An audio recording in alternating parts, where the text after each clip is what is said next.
Hello and welcome to This Is Why. Today we will be discussing the events that led to the First World War. The First World War was ironically known as the war to end all wars. So why did the First World War happen? Well, the official version of the story is that in the year 1914, Franz Ferdinand, Archduke and heir to the throne of the Austro-Hungarian Empire, along with his wife Sophie, went to Bosnia-Herzegovina on an inspection of imperial forces. A number of assassins who were both Bosnian and Serbian tried to bomb the vehicle that Ferdinand and his wife were in, but failed. However, later that day, a teenage Serbian boy named Gavrilo Princip shot both of them dead, starting a chain of events that led to World War I. But why did the Balkans hate the Austro-Hungarian Empire so much?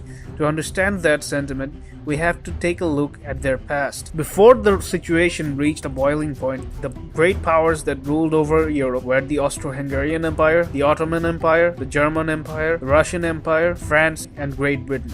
The Slavic people were ruled by the Ottomans for approximately 500 years, and for a long time they wanted to become a unified force, have their own constitution and a nation to call their own. This ideology was known as Pan-Slavism. This map shows the region the Slavic people call their home, a region between the Austro-Hungarian Empire and Turkey, known as the Balkan region. And this is where Slavic countries like Serbia, Bosnia, Bulgaria, Greece, Croatia, Albania, and many others are located. Serbia was in a tireless struggle to break free from the Ottoman Empire. In 1804, the first Serbian uprising managed to liberate the country for 9 years. For the first time in 3 centuries, the Serbs governed themselves without any interference from the Ottoman Empire or Habsburg Austria. However, in 1813, the Ottomans took Serbia back. This led to a successful uprising in 1815, when they managed to negotiate partial autonomy from the Ottomans. In 1835, the Serbs formed their own constitution. However, in 1876, Serbia declared war on Turkey, but were defeated. Russia and the Ottoman Empire were in a long series of battles, also known as the Russo-Turkish War, for more than 200 years for the southward territory expansion of Russia. Apparently, so were the Serbs and Montenegrins. This was known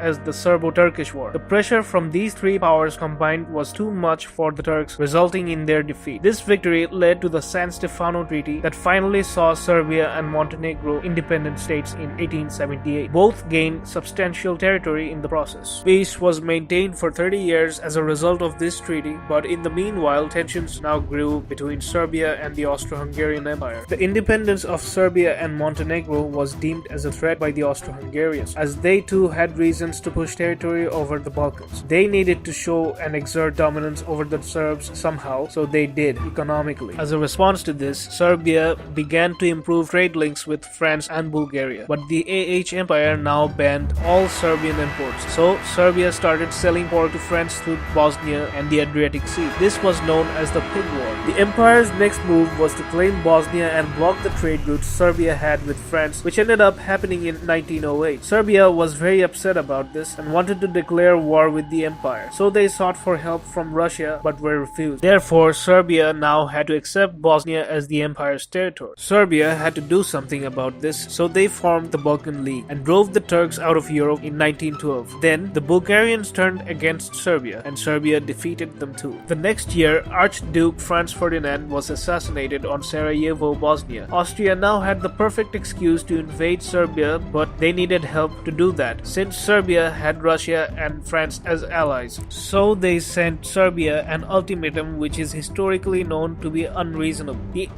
Empire now asked Germany for help, and Kaiser Wilhelm II sent them a blank check as a symbol of support from the Germans. The Serbian government refused the ultimatum and the First World War began.